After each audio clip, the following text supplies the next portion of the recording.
Hello everyone, welcome to The Missing Link. In tonight's mystery, we present the truth behind the Titanic. More than a century after the unsinkable ship went down, questions still linger about what really happened that night and who may have wanted it to sink. It's one of those stories that leaves more questions than answers, and tonight, you'll hear it all. So, before you get comfortable, take a moment to like the video and subscribe to the channel if you enjoy our stories. Also, please let us know where you're watching from and what time it is for you. Now, lie back, listen closely, and drift off as the truth unfolds. While passengers slept in their cabins on the night of April 14th, 1912, 5 men worked tirelessly in the belly of the Titanic, surrounded by 3,423 sacks of mail destined for New York. The ship's postal clerks, John Starr March, William Logan Gwynn, Oscar Scott Woody, John Richard Jago Smith and James Bertram Williamson, represented an international crew from America, Britain and Belgium, united by their dedication to the Royal Mail Service and the United States Postal Service. When the collision occurred at 11:40 p.m, these men didn't panic or abandon their post. Instead, they made a decision that would define their final hours. They would save as much mail as possible. Water began flooding the mailroom within minutes of impact, rising rapidly through the lower decks. The postal workers immediately began hauling mail sacks from the flooding G deck to the drier F deck, working by lamplight as the ship's power flickered uncertainly. What many don't realize is that these weren't just letters and packages. The mail carried irreplaceable documents, business contracts, immigration papers, and personal correspondence that represented lifelines for families separated by the Atlantic. The postal workers understood that each sack contained someone's hope, someone's future, and someone's connection to loved ones across the ocean. As the water continued to rise, the 5 men worked with methodical precision. They had trained for emergencies, but nothing could have prepared them for the reality of a sinking ship. The mailroom's location near the front of the vessel meant they were among the first to experience the full force of the flooding. Yet witness accounts from survivors indicate they continued working even as water reached their waists. John March, the chief postal clerk, had sailed on numerous Atlantic crossings and was respected by crew members for his calm demeanor under pressure. That night, he guided his team with the unwavering professionalism that characterized his entire career. The men worked in assembly line fashion, passing sacks from hand to hand, their movements becoming increasingly frantic as the water level rose. By midnight, the situation had become desperate. The postal workers had managed to relocate hundreds of mail sacks to higher decks, but the flooding was accelerating. The mailroom's electric lights had failed, leaving them to work by the dim glow of emergency lighting. Still, they persisted, driven by a sense of duty that transcended personal safety. At approximately 12:30 a.m, the water had risen to chest level in the mailroom. Despite acknowledging the loss of their battle, the 5 men remained unwavering in their dedication. Instead of immediately seeking lifeboats, they made one final effort to secure what mail they could in waterproof containers, hoping that some might survive even if they did not. The last confirmed sighting of the postal workers came at 1:30 a.m, just over an hour before the ship's final plunge. A surviving crew member reported seeing them still working on F deck, now waist-deep in water, methodically securing mail sacks with rope and canvas. Their faces, illuminated by flickering emergency lights, showed exhaustion but not defeat. None of the 5 postal workers survived the disaster. Their bodies were never recovered, claimed by the same Atlantic waters that swallowed their carefully tended mail. However, their sacrifice wasn't entirely in vain. Several mail sacks were found floating in the debris field and were later recovered by rescue ships. Some letters, sealed in waterproof pouches, reached their intended recipients weeks later, bearing water stains that told their story of that terrible night. The postal workers' dedication became a symbol of professional honor and personal sacrifice. In an era when mail service was the primary means of long-distance communication, these 5 men understood that their work connected families, enabled commerce, and maintained the bonds that held communities together across vast distances. Their decision to prioritize duty over personal safety reflected values that defined their generation, values that would be tested again and again in the turbulent decades that followed. The story of the Titanic's band has been told countless times, but the deeper narrative of how music functioned as both comfort and communication during the disaster reveals layers of human psychology often overlooked. The 8 musicians aboard the ship, led by band leader Wallace Hartley, represented more than entertainment. They embodied the sophisticated cultural aspirations of Edwardian society and the belief that civilization could triumph over chaos through art and refinement. Wallace Hartley, a 33-year-old from Yorkshire, had assembled his ensemble with meticulous care. Each musician brought unique skills and backgrounds that reflected the international nature of the ship's passenger list. The band included violinists, cellists and pianists who performed in some of Europe's finest hotels and concert halls. They weren't merely ship's entertainers, but accomplished artists who had chosen maritime work for its steady income and opportunities to travel. What made their final performance extraordinary wasn't just their decision to keep playing, but their sophisticated understanding of music's psychological impact. As the ship listed and panic spread, Hartley made calculated choices about repertoire. The band initially played upbeat ragtime numbers and popular songs to maintain normalcy and prevent mass hysteria. They understood that familiar melodies could provide psychological anchors in a situation where reality had become incomprehensible. The musicians positioned themselves strategically on the boat deck, where their music could reach the maximum number of passengers. Their location wasn't accidental. Hartley had studied the ship's acoustics during the voyage and knew exactly where sound would carry most effectively. As lifeboats were lowered, the band's music provided a sonic backdrop that helped maintain order during the evacuation process. Survivor testimonies reveal that the band's music evolved throughout the night, reflecting the changing psychology of the disaster. As the situation became increasingly desperate, Hartley transitioned from popular entertainment to hymns and classical pieces. This shift wasn't random, but represented a deliberate attempt to provide spiritual comfort as hope for survival diminished. The choice of "Nearer, My God, to Thee" as their final selection has been debated for over a century, but multiple survivors confirmed hearing hymns during the ship's final minutes. What's remarkable is that the musicians continued playing even as the deck tilted at increasingly severe angles, making it physically difficult to maintain their instruments and their balance. Their commitment transcended mere professionalism. It became an act of defiance against the chaos surrounding them. The band's performance also served a practical purpose that historians often overlook. Their music masked the sounds of the ship's death throes, the groaning of metal, the rushing of water, and the mechanical failures that accompanied the sinking. By providing an alternative auditory focus, they helped prevent the complete psychological breakdown that might have occurred if passengers had been forced to listen only to the ship's destruction. Each musician made a personal choice to remain with the band rather than seek survival.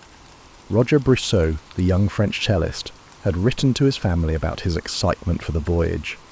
Percy Taylor, the pianist, had planned to marry his fiancée upon returning to London. These men sacrificed their individual futures for what they perceived as a greater good, the maintenance of human dignity in the face of catastrophe. The musicians' dedication influenced other crew members and passengers. Their example of selfless service inspired acts of heroism throughout the ship. Stewards continued serving passengers, engineers remained at their posts to maintain power, and wireless operators stayed at their equipment sending distress signals. The band's music became the soundtrack for countless individual acts of courage and sacrifice. The cultural impact of the musicians' final performance extended far beyond the disaster itself. Their story became a template for how artists should respond to crisis, not by seeking personal safety, but by using their talents to serve others. This narrative resonated particularly strongly in the years following the disaster, as Europe moved toward World War I and society grappled with questions about individual responsibility and collective sacrifice. The band's instruments, lost with the ship, became symbols of artistic dedication. Music halls and concert venues across Britain and America held memorial concerts, with orchestras playing the same pieces that had echoed across the North Atlantic on that April night. Their sacrifice transformed music from entertainment into a form of moral witness, demonstrating art's power to provide meaning and comfort even in humanity's darkest hours. 20 miles away from the dying Titanic, The cargo ship SS Californian sat motionless in the ice field, her engines stopped for the night. Captain Stanley Lord had made the prudent decision to halt his vessel until daylight, avoiding the dangerous ice that had claimed the supposedly unsinkable ship. What transpired aboard the Californian during the next several hours would become one of maritime history's most contentious debates, raising questions about moral responsibility, professional duty, and the weight of decisions made in uncertainty. The Californian's wireless operator, Cyril Evans, had shut down his radio equipment at 11:30 p.m., just 10 minutes before the Titanic struck the iceberg. This timing wasn't coincidental. Evans had worked a long day and followed standard procedures for merchant vessels, which typically didn't maintain 24-hour radio watches. The economic realities of shipping meant that most vessels carried only one wireless operator, making continuous communication impossible. What the Californian's crew did see were mysterious lights and rockets in the distance. Third Officer Charles Groves first spotted a large steamer approaching around 11 p.m., describing it as a passenger vessel with multiple rows of lights. The ship appeared to be moving slowly, then seemed to stop. Crew members reported seeing white rockets fired from the distant vessel throughout the night. Captain Lord's response to these sightings reveals the complexity of maritime decision-making in an era before modern communication. When informed about the rockets, he inquired whether they were company signals, coloured flares used by shipping lines to communicate with their vessels. White rockets, while typically distress signals, could also be used for other purposes. Lord's caution reflected both professional conservatism and the practical realities of command in dangerous waters. The Californian's crew continued watching the mysterious vessel throughout the night. Second Officer Herbert Stone observed approximately 8 rockets fired at intervals, noting that the ship appeared to be moving away and eventually disappeared. Stone reported these observations to Captain Lord, who was resting in the chart room. The captain's responses, asking about the colour of the rockets and instructing the crew to continue monitoring, suggest a commander wrestling with incomplete information and multiple possible interpretations. The Californian's tragedy is the gap between what the crew saw and what they understood, not malice. The ship's officers were experienced mariners who had spent their careers in merchant service, where distress situations were relatively rare. Their training and experience didn't prepare them for the possibility that they were witnessing the death of 1,500 people just beyond the horizon. Captain Lord's decision to remain stationary became the focus of intense scrutiny during the British Board of Trade inquiry. Lord maintained that his ship was too far away to reach the Titanic in time, and that the vessel his crew observed was not the White Star liner, but another ship entirely. This position wasn't entirely implausible. The ice field contained multiple vessels that night, and visual identification across 20 miles of dark water presented significant challenges. The inquiry's criticism of Captain Lord reflected broader questions about professional responsibility and moral duty. Should a ship's captain risk his vessel and crew based on ambiguous signals? How much certainty is required before taking potentially dangerous action? These questions extended beyond maritime law into fundamental issues of human responsibility and the obligations we have to strangers in distress. The Californian controversy also highlighted the technological limitations of the era. The ship carried wireless equipment, but operated it intermittently. Navigation relied on dead reckoning and celestial observation. Communication between vessels depended on visual signals, flags, and Morse lamps. In this context, the failure to respond to the Titanic's distress calls wasn't necessarily negligence, but rather a consequence of technological and organizational limitations.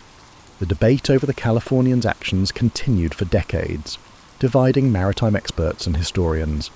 Some argued that Captain Lord was a scapegoat for systemic failures in maritime safety.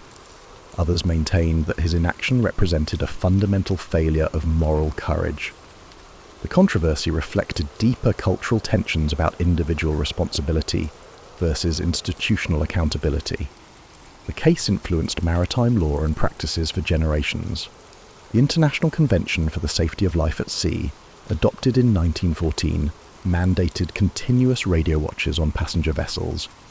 the Californian incident became a case study in maritime academies, teaching future officers about the weight of command decisions and the importance of acting on incomplete information when lives might be at stake. Captain Lord's reputation never fully recovered from the inquiry's findings. He spent the remainder of his career defending his actions, arguing that he had followed proper procedures and made reasonable decisions based on available information. His supporters maintained that he became a scapegoat for broader failures in maritime safety regulation and ship design that had made the Titanic disaster possible. Thomas Andrews, the Titanic's chief designer, walked through his creation's tilting corridors with the methodical precision of a man conducting his autopsy. At 39 years old, Andrews represented the pinnacle of naval architecture, a profession that combined artistic vision with mathematical precision. His presence aboard the ship during its maiden voyage wasn't ceremonial, but reflected his deep personal investment in every rivet, every bulkhead, and every design decision that had transformed blueprints into the largest moving object ever created by human hands. Andrews had spent 3 years perfecting the Titanic's design, working from his offices at the Harland and Wolff shipyard in Belfast. His approach to ship design was revolutionary for its time, emphasizing not just size and luxury but also safety features that went beyond regulatory requirements. The ship's watertight compartments, double hull, and advanced pumping systems represented the most sophisticated maritime safety technology available in 1912. The designer's confidence in his creation wasn't mere arrogance but reflected genuine technological achievement. The Titanic incorporated innovations that would influence ship design for decades: electric lighting throughout the vessel, advanced ventilation systems, and structural engineering that distributed weight more effectively than any previous ship. Andrews had studied every maritime disaster of the previous century, incorporating lessons learned into his design.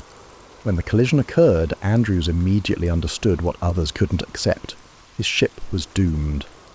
His intimate knowledge of the vessel's construction allowed him to calculate the flooding rate and recognize that the damage exceeded the ship's survivability threshold. The iceberg had breached 5 compartments, while the ship could survive flooding in only 4. Such an event wasn't a failure of design, but rather an impact that exceeded the disaster scenarios Andrews had planned for. The designer's actions during the ship's final hours revealed both his technical expertise and his moral character. He moved through the vessel with a blueprint in his mind, directing passengers towards safety and advising crew members on the ship's condition. His presence provided crucial technical guidance during the evacuation, helping officers understand which areas would flood first and which routes would remain passable longest. Andrews' relationship with the ship transcended professional duty. He had overseen every aspect of construction, from the selection of steel to the positioning of lifeboats. The vessel represented not just his career achievement, but also his vision of how technology could enhance human experience. The ship's grand staircase, luxurious staterooms, and innovative amenities reflected his belief that engineering should serve beauty as well as function. The tragic irony of Andrews' situation was that his design had actually performed better than regulations required. The ship's watertight compartments had functioned correctly, slowing the flooding and providing crucial time for evacuation. The electrical systems had maintained power longer than expected, keeping lights functioning and wireless equipment operational. The ship's structural integrity had held long enough to allow the launching of lifeboats, despite damage that would have sunk lesser vessels immediately. Andrews' final hours demonstrated the complex relationship between engineering confidence and human fallibility. His design had accounted for collision scenarios, fire dangers, and mechanical failures, but the specific nature of the iceberg impact, a glancing blow that opened multiple compartments simultaneously, represented a catastrophic failure mode that existing technology couldn't address. The disaster revealed the limitations of engineering hubris while simultaneously showcasing the designer's technical competence. The designer's presence aboard the ship during its maiden voyage reflected standard practice for significant vessels. Naval architects often sailed on initial crossings to observe their creations under operational conditions, making notes for future improvements.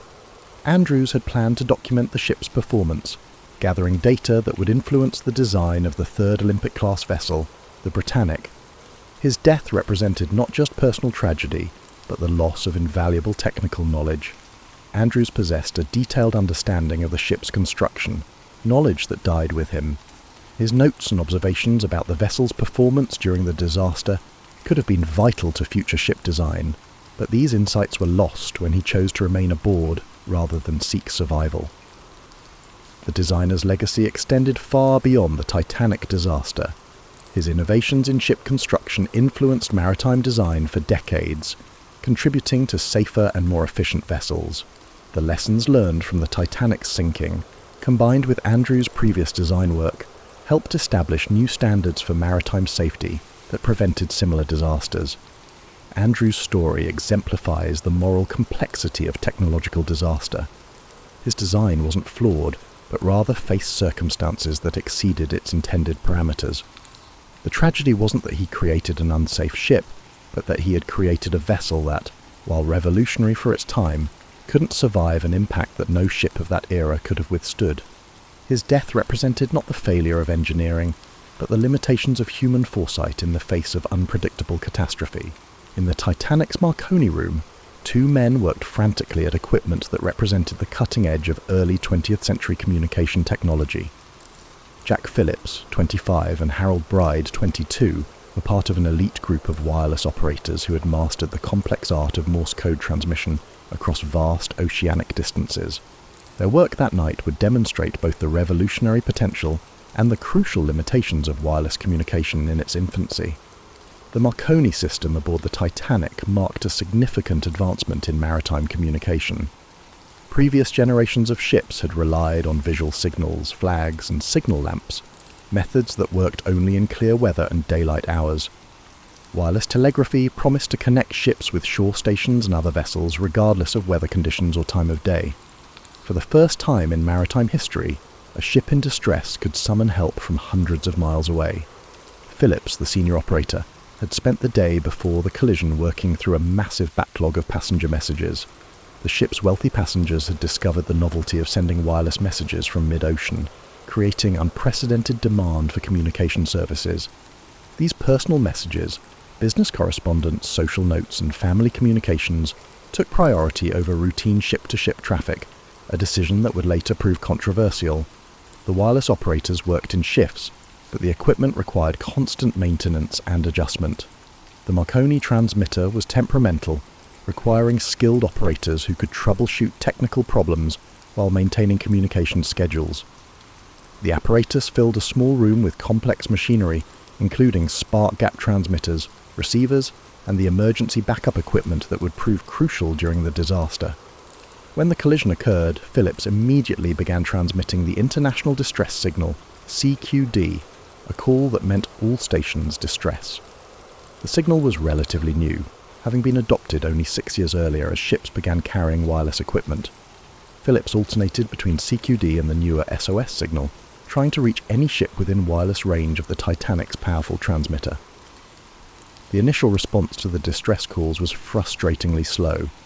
The Carpathia, 58 miles away, responded first, but her wireless operator had been about to shut down for the night. Other ships were either too far away or had already closed their wireless rooms. The Frankfurt, a German vessel, responded, but was over 150 miles distant. The technological limitation of wireless communication meant that help, while theoretically available, remained practically out of reach. Phillips' transmission technique revealed both his skill and the limitations of early wireless equipment. He had to manually adjust the transmitter's power and frequency while simultaneously operating the Morse key. The ship's electrical system, damaged by the collision, provided inconsistent power that affected transmission quality. Despite these challenges, Phillips maintained almost continuous communication with shore stations and other vessels. Harold Bride, the junior operator, worked to maintain the backup equipment and assist with message transmission. His role became increasingly crucial as the main transmitter began failing. The 2 men worked with desperate efficiency, knowing that their ability to communicate the ship's position and condition would determine whether rescue vessels could reach survivors in time. The wireless operator's work that night demonstrated the international nature of maritime communication. They communicated with German, British and American vessels, coordinating rescue efforts across national boundaries. Coastal stations relayed their messages to shipping companies and government agencies, establishing a communication network spanning the Atlantic Ocean. As the ship's electrical power failed, the wireless operators switched to emergency batteries, maintaining transmission capability even as the vessel listed severely. Their dedication to maintaining communication continued until the very end. Phillips was last seen at his equipment, sending distress signals even as water flooded the wireless room. His commitment to duty ensured that rescue vessels had accurate information about the disaster's location and the number of survivors. The wireless operators' heroism extended beyond their technical skills to their decision-making under extreme pressure. They prioritized distress signals over personal safety, recognizing that their ability to communicate with potential rescue vessels represented the difference between life and death for hundreds of survivors.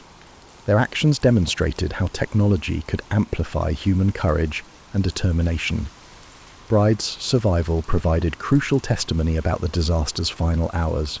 His account of the wireless room's operations, the sequence of distress calls, and the responses from other vessels became essential evidence in subsequent investigations. His testimony helped establish the timeline of events and identified both the heroes and the failures in the maritime communication system. The wireless operator's story illustrated the paradox of technological progress, advanced communication systems that could reach across thousands of miles, but remained dependent on human operators who worked limited hours and followed commercial rather than safety priorities. Their heroism highlighted both the potential and the limitations of early 20th century technology, foreshadowing the communication systems that would eventually make such disasters impossible. In the depths of the Titanic's third-class compartments, hundreds of immigrants carried more than just luggage. They transported dreams, hopes, and the accumulated savings of entire families who had invested everything in passage to America. These passengers, often overlooked in accounts that focus on wealthy first-class victims, represented the human tide of early 20th century immigration that would reshape American society. Their stories reveal the complex motivations, expectations, and tragedies that defined the immigrant experience. The ship's third-class accommodations, while basic by the standards of first-class luxury, represented significant improvements over typical steerage conditions. The White Star Line had designed these spaces to attract immigrants willing to pay premium prices for better treatment during the Atlantic crossing. Private cabins, electric lighting, and improved ventilation systems made the Titanic's third-class passage more comfortable than the crowded dormitories common on other vessels. Among the third-class passengers were families who had sold farms, businesses, and family possessions to finance their journey. The Sage family from England travelled with 11 members, including 9 children, seeking agricultural opportunities in the American West. Their decision to emigrate reflected not desperation but calculated optimism about America's expanding economy and the opportunities it offered for skilled workers and entrepreneurs. The linguistic diversity of third-class passengers created a complex social dynamic aboard the ship. Italian stonemasons, Swedish farmers, Irish labourers, and Lebanese merchants shared dining rooms and social spaces, creating temporary communities that bridged cultural and national boundaries. These interactions provided glimpses of the multicultural society that America was becoming, as immigrants learned to navigate cultural differences while maintaining their distinct identities. Many third-class passengers carried documents that represented their life's achievements, apprenticeship certificates, letters of recommendation, and family records that would establish their credibility in America. These papers, carefully preserved through the Atlantic crossing, would have enabled immigrants to find employment and establish themselves in their new country. The loss of these documents in the disaster represented not just personal tragedy, but the erasure of human capital that could have contributed to American economic development. The social dynamics of third-class passengers during the disaster revealed both the limitations and the humanity of early 20th century social hierarchies. While barriers existed between passenger classes, emergency conditions broke down some of these distinctions. Crew members directed third-class passengers toward lifeboats, and some survived alongside wealthy first-class passengers. However, The ship's design and evacuation procedures still reflected class-based assumptions about passenger priority. The immigrants' responses to the disaster varied based on their cultural backgrounds and previous experiences. Scandinavian passengers, familiar with maritime travel, often understood the gravity of the situation more quickly than those from landlocked regions. Italian and Lebanese passengers, accustomed to extended family networks, often stayed together as groups, sometimes hindering evacuation efforts but providing emotional support during the crisis. The economic impact of the disaster on immigrant communities extended far beyond the immediate victims. Relatives already in America had sponsored many passengers, providing passage money and guaranteeing employment. The loss of these immigrants disrupted carefully planned family reunifications and economic strategies that had taken years to develop. Entire communities in America mourned relatives they had never met, but had eagerly anticipated welcoming. The survival stories of third-class passengers often demonstrated resourcefulness and determination that reflected their immigrant experience. These were people accustomed to overcoming obstacles, navigating bureaucratic systems, and adapting to unfamiliar environments. Their ability to survive the disaster often depended on skills they had developed during their journey to America: language abilities, cultural adaptability, and the capacity to make quick decisions under pressure. The tragedy also revealed the vulnerability of immigrant communities to disasters that affected transportation systems. Unlike wealthy passengers who could afford multiple attempts at ocean crossing, many third-class passengers had invested their life savings in a single journey.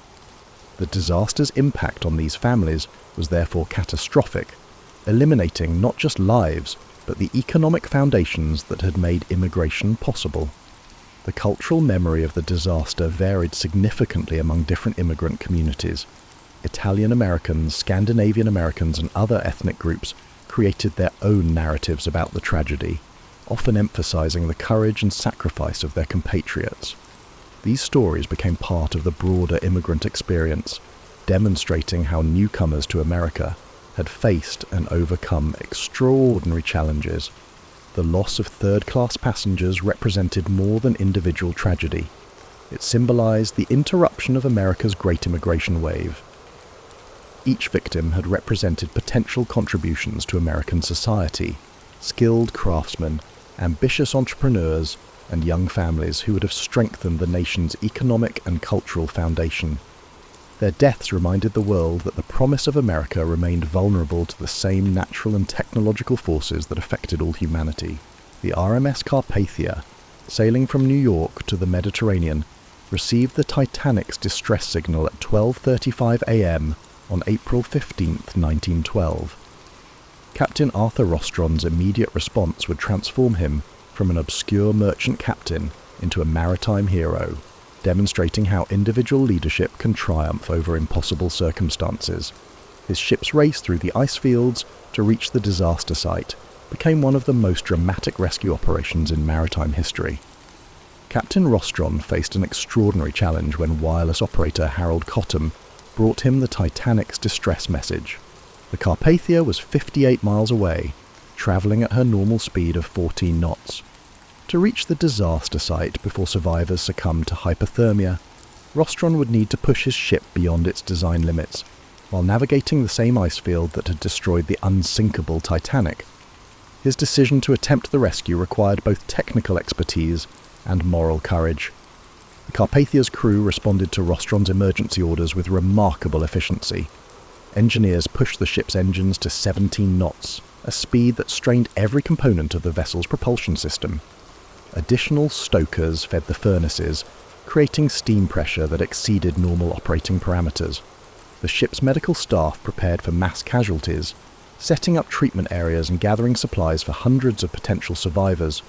Rostron's navigation through the ice field demonstrated masterful seamanship. He positioned extra lookouts, increased lighting, and personally directed the ship's course through waters that had claimed the world's largest passenger vessel just hours earlier. The captain's ability to maintain maximum speed while avoiding ice required constant adjustments and split-second decisions that could have resulted in a second maritime disaster. The Carpathia's wireless operator maintained continuous communication with other vessels, coordinating rescue efforts and providing updates on the ship's progress. This communication network enabled other vessels to adjust their courses and assist in the rescue operation. The Frankfurt, Olympic and other ships altered their routes to provide backup assistance, creating an impromptu maritime rescue fleet. When the Carpathia reached the disaster site at 3:30 a.m, the crew faced the horrifying reality of the Atlantic's deadliest peacetime maritime disaster. The ship's crew had prepared for hundreds of survivors, but they found only 705 people in 20 lifeboats, scattered across miles of debris-filled ocean. The water temperature of 28 degrees Fahrenheit had killed most of those who had entered the water, leaving floating corpses and debris as the only evidence of the Titanic's 2,224 passengers and crew. The rescue operation required precise coordination and emotional strength. Carpathia's crew lowered rope ladders and rigged pulley systems to bring survivors aboard. Many passengers were suffering from hypothermia and required immediate medical attention. Overwhelming the ship's limited medical facilities, crew members prioritized providing basic care to the most seriously injured survivors. The Carpathia's passengers, originally bound for Mediterranean vacations, immediately opened their cabins and personal belongings to Titanic survivors. This spontaneous generosity demonstrated the human capacity for compassion during crisis. Passengers shared clothing, food and personal items with survivors who had lost everything. The ship's dining rooms became refugee centres, providing warmth and comfort to people who had experienced unimaginable trauma. Captain Rostron's decisions during the rescue operation revealed both his humanitarian instincts and his practical understanding of maritime law. He ordered the recovery of bodies floating in the water, recognizing the importance of providing closure to families and gathering evidence for future investigations. The ship's crew also collected debris that might provide clues about the disaster's cause, preserving evidence that would prove crucial in subsequent inquiries.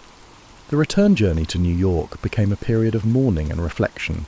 Survivors began processing their experiences, sharing stories that would become the foundation of historical accounts. The ship's wireless operator worked continuously, sending survivor lists to anxious relatives and providing updates to news organizations. These communications created the first detailed accounts of the disaster, shaping public understanding of the tragedy.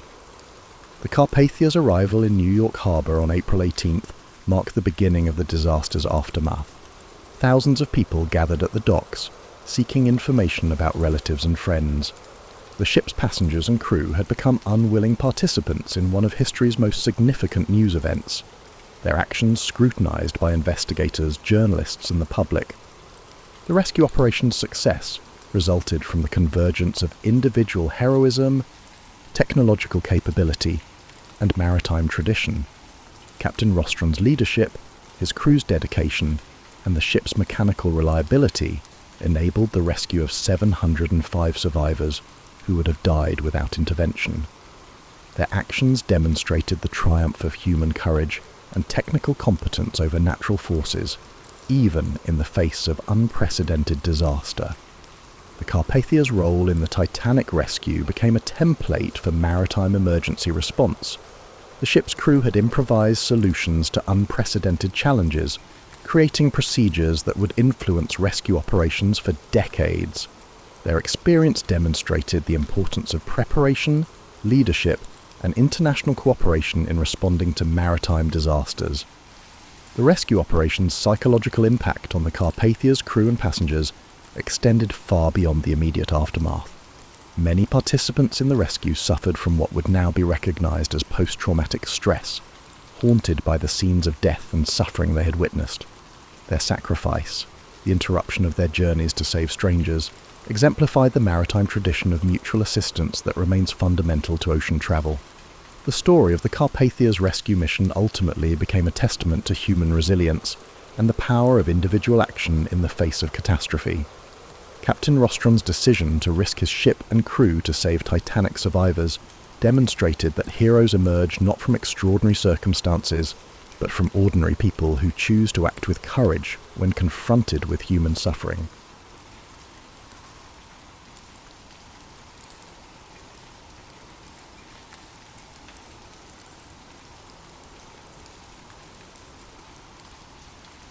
Harold Weatherby had been tracking storm patterns for the National Weather Service for 37 years. but nothing had prepared him for what he discovered in the archived barometric readings from November 24, 1971. The data should have been routine: pressure measurements, wind velocity, precipitation levels. But buried within the meteorological records was an anomaly that made his coffee grow cold as he stared at his computer screen. The wind patterns that Thanksgiving Eve told a story that contradicted everything the FBI had concluded about the Cooper case. According to Harold's calculations, the downdrafts and crosswinds between Portland and Seattle would have made it impossible for anyone to land where the Bureau claimed Cooper had jumped. The man who called himself Dan Cooper hadn't vanished into the wilderness as everyone believed. He had landed in a completely different location. Harold's weathered hands trembled as he cross-referenced the atmospheric conditions with topographical maps. The convergence of wind patterns created a natural funnel effect that would have carried a parachutist southeast, not southwest. This meant Cooper had landed in a completely different county, possibly even a different state. For over 50 years, search efforts, speculation, and countless theories had concentrated on the wrong geographic area. The revelation struck Harold with the force of a lightning bolt. He had stumbled upon evidence that could rewrite history. But as he reached for his phone to call the FBI, something made him pause. The timestamp on the meteorological data showed it had been accessed multiple times over the decades, always by the same government identification number. Someone else knew about the wind patterns. Someone had been actively suppressing this information. Harold's heart pounded as he realized the implications. The Cooper case wasn't just unsolved, it was deliberately kept that way. The mystery that had captivated America for generations was a carefully constructed facade. But why? What was so important about maintaining the illusion that Cooper had disappeared into the Washington wilderness? As he investigated the archived files, Harold discovered a pattern of data manipulation that extended far beyond simple meteorological readings. Flight manifests had been altered, witness testimonies had been redacted, and physical evidence had been systematically reclassified. The Cooper case was not merely a mishandled robbery, but rather a massive cover-up. The realization that he was now privy to dangerous information settled over Harold like a shroud. His discovery had the potential to reveal a conspiracy spanning across the highest echelons of government, but it also positioned him as a potential target. The same forces that had kept Cooper's true fate hidden for half a century wouldn't hesitate to silence an elderly meteorologist who had stumbled upon their secret. Harold's mind raced as he considered his options. He could pretend he had never seen the data, delete his research and return to his quiet retirement. Or he could follow the evidence wherever it led, knowing that the truth about D.B. Cooper might cost him everything. The weight of 5 decades of deception pressed down on him as he made his choice. He began copying the files to an encrypted drive, his movements quick and efficient despite his age. If something happened to him, at least the evidence would survive. The truth about Cooper's Sky Heist wasn't just about a man who jumped from a plane. It was about a conspiracy that had shaped American history in ways no one could imagine. As Harold worked through the night, digitizing decades of suppressed evidence, he couldn't shake the feeling that he was being watched. The same instinct that had kept him alive through tornado seasons and hurricane tracking now screamed warnings about the storm he was about to unleash. The Cooper case was about to be blown wide open, and Harold Weatherby was standing at the epicenter of a revelation that would shake the foundations of everything America thought it knew about that fateful Thanksgiving Eve in 1971. Margaret Chen had been working as a senior analyst at the Department of Justice for 23 years when the encrypted file arrived in her secure inbox. The sender was identified only as barometric truth, but the meteorological data contained within shattered everything she thought she knew about the Cooper investigation. As she studied Harold Weatherby's research, Margaret realized she was looking at evidence of a conspiracy that reached into the heart of the federal government. The implications were staggering. When Margaret compared Harold's wind pattern analysis with the government's internal reports, she discovered a clear deception. The FBI hadn't simply failed to solve the case. They had actively worked to ensure it remained unsolved. The question that haunted Margaret was why. Her security clearance granted her access to Operation Northwood's documents, Project Blue Book files, and other classified materials that most Americans would never see. But the Cooper files were different. They were compartmentalized beyond normal classification levels, restricted to a select group of officials who had maintained their silence for over 5 decades. Margaret's attempts to access the complete files triggered automatic alerts that would certainly draw unwanted attention. Working carefully within the system, Margaret began to piece together the true scope of the Cooper cover-up. The hijacking hadn't been a random act of desperation or a well-planned robbery. It had been a carefully orchestrated operation designed to conceal something far more significant. The man who called himself Dan Cooper was no ordinary skyjacker. He was a government operative whose mission had gone catastrophically wrong. The deeper Margaret dug, the more she realized that Cooper's jump from Flight 305 had been an extraction, not an escape. The parachutes, the money, and the meticulous planning all indicated a professional operation with government backing. But something had gone wrong during the extraction, something that required the creation of an elaborate mythology to explain Cooper's disappearance. Margaret's investigation unearthed a series of personnel files, sealed since 1971. The files held the records of deep-cover operatives engaged in classified projects during the Cold War. One name stood out: Daniel B. Cooper, a CIA operative who had been declared killed in action 3 days before the hijacking. The timing was too convenient to be coincidental. The revelation that Cooper, a government agent, had supposedly died before the hijacking suggested a level of deception that left Margaret feeling uneasy. The entire Cooper mythology had been constructed to hide the fact that a CIA operative had gone rogue and disappeared with classified information that could have compromised national security. The money from the hijacking was never the real prize. It was the intelligence Cooper had stolen that made him so dangerous. Margaret's hands shook as she realized the full scope of what she had uncovered. The Cooper case wasn't just about a man who jumped from a plane. It was about a rogue operative who had potentially sold state secrets to foreign governments. The cover-up had been necessary to prevent a scandal that could have brought down the CIA and exposed decades of illegal domestic operations. As she compiled her findings, Margaret became aware that her investigation had not gone unnoticed. Her computer access logs showed unusual activity, and she had the distinct feeling that she was being watched. The same security apparatus that had kept the Cooper secret for 50 years was now focused on her. She was playing a dangerous game against opponents who had perfected the art of making problems disappear. The weight of her discovery pressed down on Margaret as she realized that she held the key to one of America's greatest mysteries. But she also understood that revealing the truth could destroy her career, her life, and possibly her existence. The forces that had maintained the Cooper cover-up for half a century wouldn't hesitate to eliminate anyone who threatened to expose their carefully constructed lie. Margaret made a decision that would define the rest of her life. She would follow the evidence wherever it led, knowing that the truth about D.B. Cooper was worth the risk. The American people deserved to know that their government had been lying to them for 50 years, and Margaret Chen was prepared to pay the price for bringing that truth to light. Dr. Elena Vasquez had built her reputation on precision. As a theoretical physicist specializing in ballistics and trajectory analysis, she had consulted on everything from missile defense systems to accident reconstruction. When Harold Weatherby's meteorological data reached her through encrypted channels, Elena immediately recognized the significance of what she was seeing. The wind patterns told a story that contradicted 50 years of accepted wisdom about the Cooper case.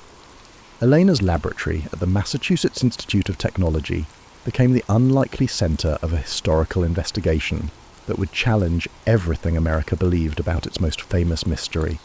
Using advanced computational models and atmospheric simulation software, she began to reconstruct the exact conditions that Dan Cooper would have encountered during his jump from Flight 305.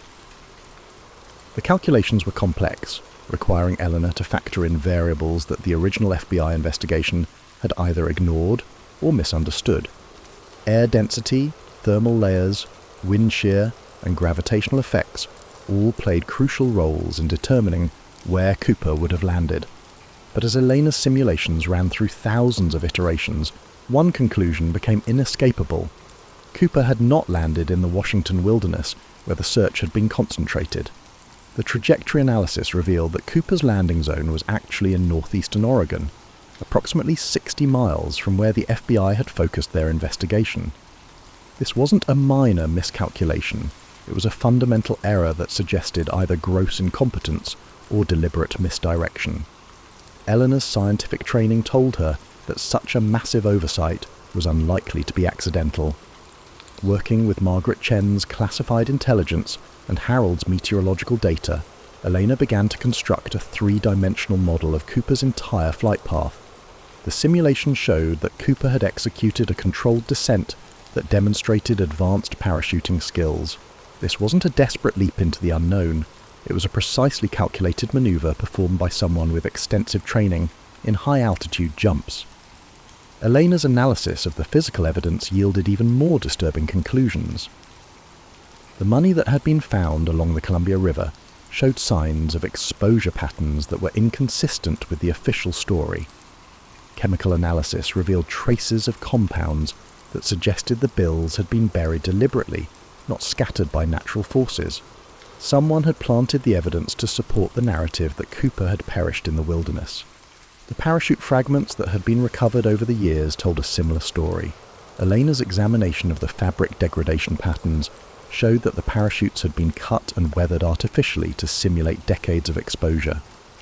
The evidence that had been used to support Cooper's death was as fabricated as the mythology surrounding his disappearance. As Elena's investigation progressed, she became aware of the personal risks she was taking.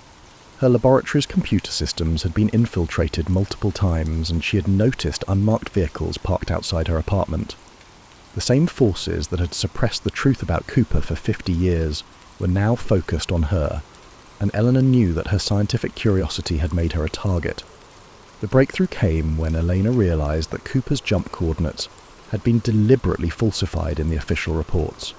The flight crew's statements about the exact location of the jump had been altered after the fact, shifting the apparent landing zone by dozens of miles. This level of deception could only have been orchestrated by someone with access to the highest levels of the investigation. Elena's computer models painted a picture of a precisely executed escape that bore no resemblance to the desperate gamble portrayed in popular culture. Cooper had jumped precisely when the conditions were ideal, fully aware of the atmospheric factors that would determine his landing site. He had landed safely in a predetermined location where extraction was possible. The scientific planning and successful execution of Cooper's escape completely transformed the case. The tale wasn't a story of a man who had vanished into the wilderness. It was the account of a professional operation that had been covered up by the very agencies tasked with solving it. Elena's calculations had revealed the truth that had been hidden for half a century. D.B. Cooper had survived his jump and disappeared into a new life, protected by the same government that claimed to be searching for him. Thomas Hartwell had spent 31 years in the basement archives of the Federal Bureau of Investigation, a ghost among the filing cabinets and storage boxes that contained the secrets of American law enforcement. His domain was a labyrinth of classified documents, cold case files, and evidence that would never see the light of day. When he received the encrypted package containing Harold Weatherby's meteorological analysis, Margaret Chen's classified intelligence, and Elena Vasquez's trajectory calculations, Thomas realized that his unique position made him the perfect person to uncover the complete truth about the Cooper case. The FBI archives contained more than just official reports and evidence logs. Hidden within the vast collection were personal memos, interdepartmental communications, and administrative records that painted a picture of the Cooper investigation that had never been revealed to the public. Thomas's systematic approach to document analysis had made him invaluable to the Bureau, but it also gave him access to information that could expose the most significant cover-up in FBI history. Thomas began his investigation by examining the personnel files of every agent who had worked on the Cooper case. What he discovered challenged everything he thought he knew about the Bureau's commitment to justice. The lead investigators had been transferred or retired immediately after the case was officially suspended, and their personal files contained discrepancies that suggested they had been silenced rather than reassigned. The evidence logs revealed an even more disturbing pattern. Critical pieces of physical evidence had been mysteriously lost or destroyed over the years, always during periods when new investigators were assigned to the case. The timing of these losses suggested that someone within the Bureau was actively working to prevent the case from being solved. Thomas's analysis showed that the Cooper investigation had been sabotaged from within. Administrative records from 1971 contained references to Operation Maple, a classified program that Thomas had never encountered in his decades of archival work. The program had been initiated 3 days before the Cooper hijacking and terminated 2 weeks after Cooper's jump. The timing was too convenient to be coincidental, and Thomas's attempts to access the complete Operation Maple files triggered security alerts that indicated the program was still classified at the highest levels. Thomas's investigation led him to a series of financial records that had been buried in the archives for 50 years. The records showed that significant amounts of money had been moved through covert accounts immediately after the Cooper hijacking, amounts that far exceeded the $200,000 Cooper had demanded from the airline. The financial trail suggested that the hijacking had been a cover for a much larger operation involving millions of dollars in untraceable funds. The personnel files revealed that Daniel B. Cooper had indeed been a CIA operative, but his official record had been sanitized to remove any reference to his specialized training in high-altitude operations and psychological warfare. The man who had walked onto Flight 305 was not a desperate criminal, but a highly trained professional with decades of experience in covert operations. Sarah Mitchell had built her career on asking uncomfortable questions.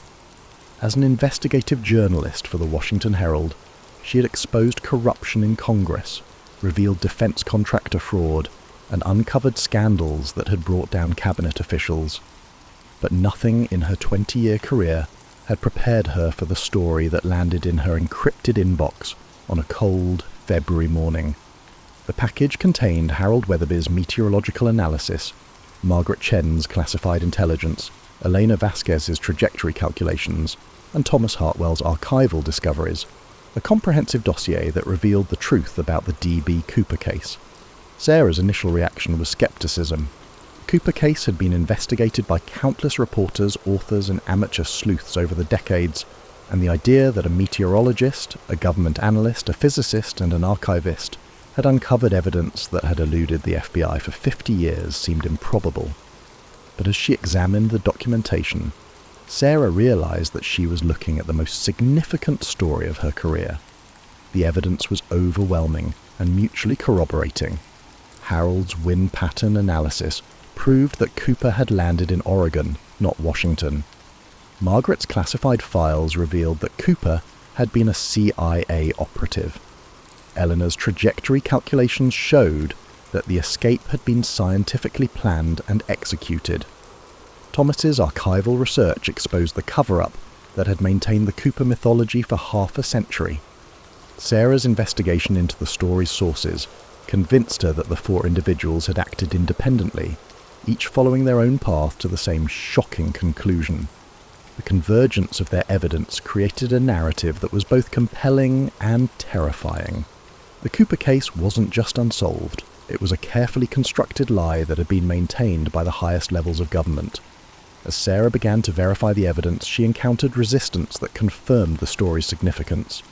Government officials who had previously been accessible refused to return her calls. Sources within the intelligence community warned her that pursuing the story would end her career. The message was clear. The Cooper case was off limits, and Sarah's investigation had attracted attention from forces that operated outside normal channels. The deeper Sarah dug, the more she understood why the Cooper case had been kept secret for so long. The revelation that Cooper had been a government operative would expose a CIA program that had conducted illegal domestic operations during the Cold War. The cover-up had been necessary to prevent a scandal that could have brought down the intelligence community and exposed decades of constitutional violations. Stonewalling and outright hostility met Sarah's attempts to corroborate the story through official channels. The FBI refused to comment on the meteorological evidence, the CIA denied any knowledge of Daniel B. Cooper, and the Department of Justice claimed that all relevant files had been destroyed. The wall of silence that surrounded the Cooper case was itself evidence of the conspiracy that Sarah was trying to expose. The personal cost of pursuing the story began to mount as Sarah's investigation continued. Her apartment was burglarized, her computer was hacked, and she received anonymous warnings about the consequences of publishing the Cooper revelations. The same forces that had kept the secret for 50 years were now focused on preventing her from revealing the truth to the American people. Sarah's editor at the Washington Herald initially supported her investigation, but as the evidence mounted and the pressure increased, he began to express concerns about the story's potential impact on the newspaper's relationship with government sources. The Herald's publisher, a man who had built his career on maintaining cordial relationships with Washington's power brokers, made it clear that the Cooper story would not be published. Faced with institutional resistance and personal threats, Sarah made a decision that would define the rest of her career.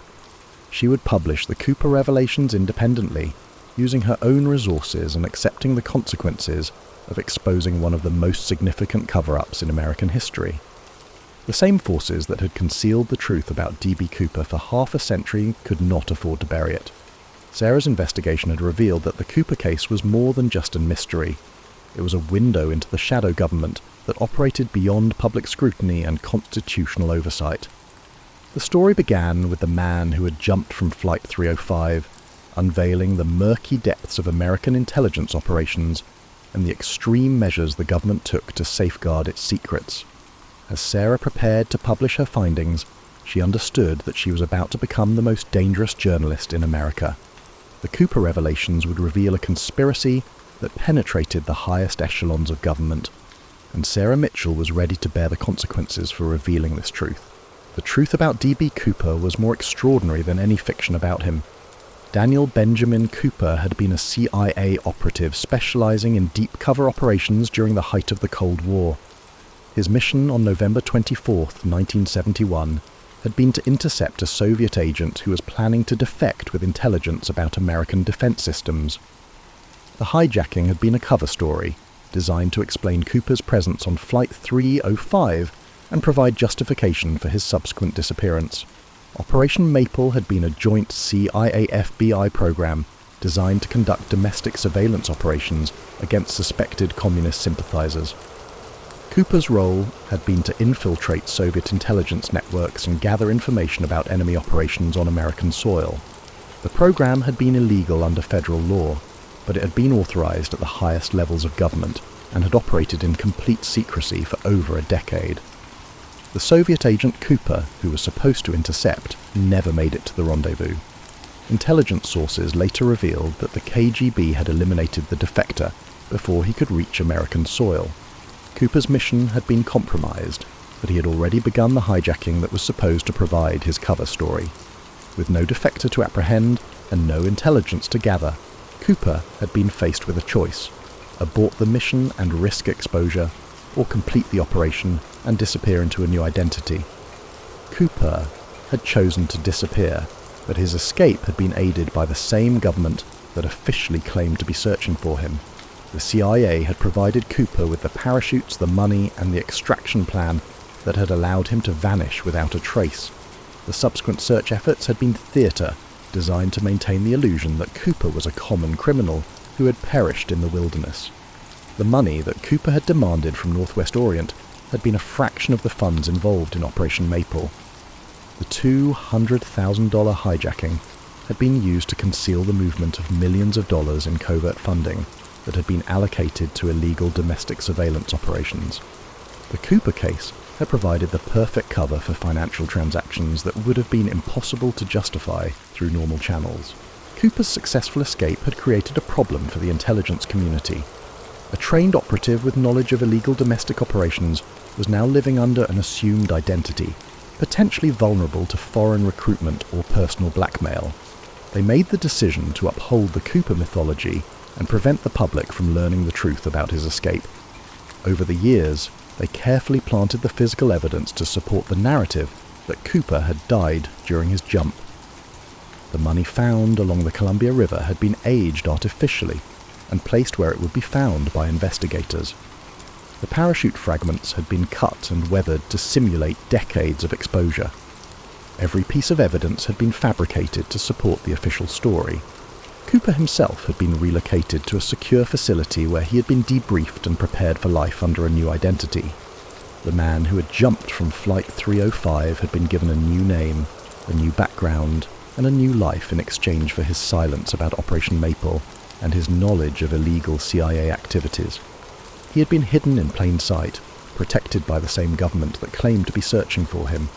The revelation that Cooper had been a government operative explained why the case had remained unsolved for over 50 years. The FBI hadn't failed to catch Cooper. They had succeeded in protecting him. The investigation had been a carefully orchestrated performance designed to maintain public interest, while ensuring that the truth never emerged. The Cooper case had become a cultural phenomenon precisely because it had been designed to capture public imagination.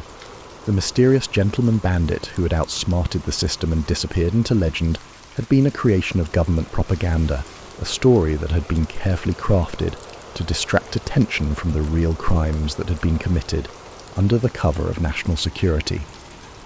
The 4 individuals who had uncovered the truth about Cooper had been working independently, each following their path to the same shocking conclusion.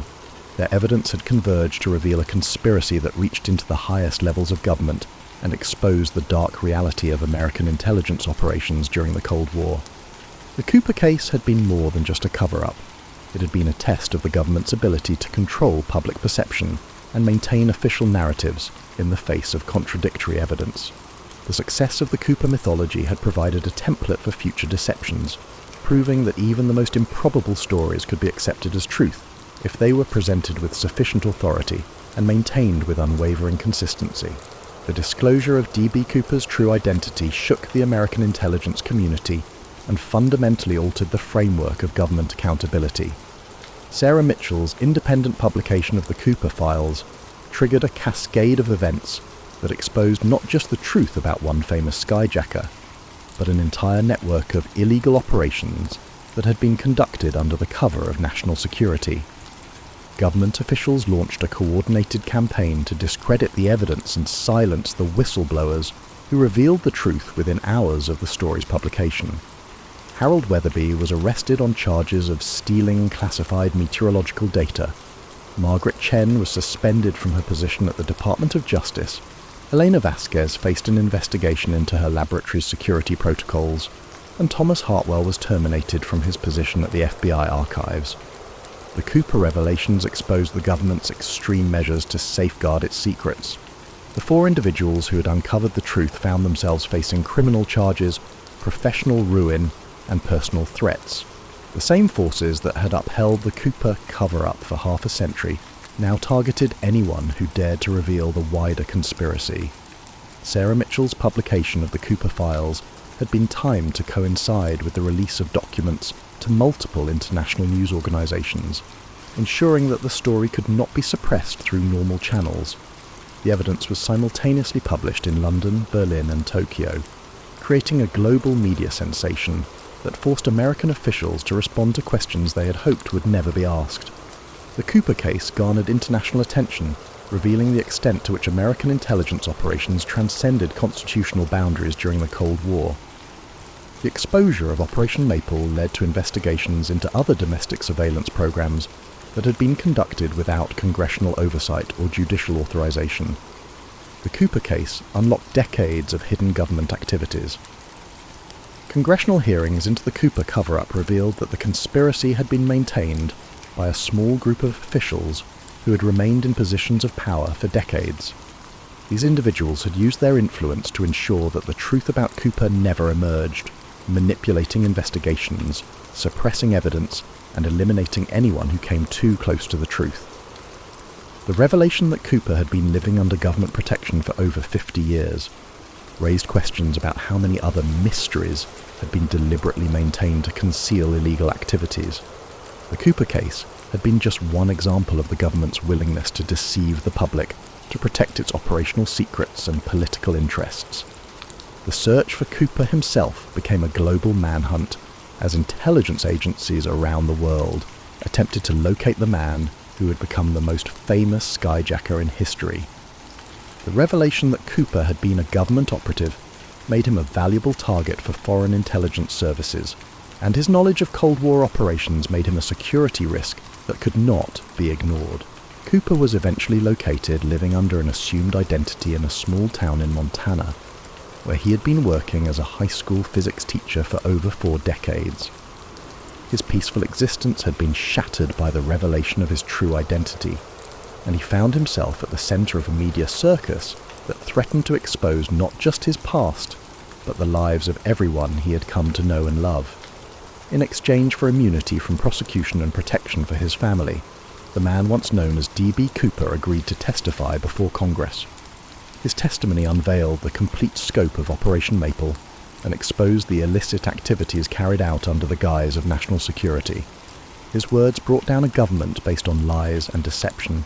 The Cooper revelations triggered a constitutional crisis that forced America to confront the reality of its shadow government and the extent to which democratic institutions had been subverted by intelligence operations. The case that had begun as a simple hijacking had exposed a conspiracy that reached into the highest levels of government and challenged the very foundations of American democracy. The four individuals who had uncovered the truth about Cooper became symbols of the power of independent investigation and the importance of government accountability. Their bravery in exposing the conspiracy cost them their jobs and safety, but it also revealed the truth about one of America's most enduring mysteries and forced the nation to confront the reality of its hidden history. The solution to the Cooper case revealed a truth more disturbing than any mystery. The man who jumped from Flight 305 was a government agent, and the agencies that claimed to be looking for him helped him escape. The greatest mystery in American criminal history had been solved, but the truth had shattered the illusions that had sustained the nation for over 50 years. D.B. Cooper was never the gentleman bandit portrayed in popular imagination. He had been a weapon of the state, a tool of oppression disguised as a folk hero. The revelation of his true identity had exposed the dark reality of American power and the lengths to which the government would go to protect its secrets. The Cooper case was finally closed, but the reckoning had just begun.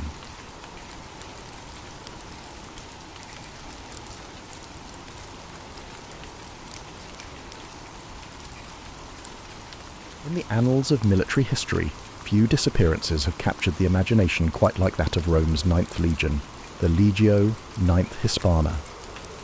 While Hollywood has painted dramatic pictures of their fate, the truth remains maddeningly elusive, wrapped in layers of archaeological uncertainty and historical debate that span nearly 2 millennia. The 9th Legion wasn't just another military unit. Formed around 65 BCE, they earned their surname Hispana through brutal campaigns in Spain, where they learned to fight in terrain that would later define their mysterious end.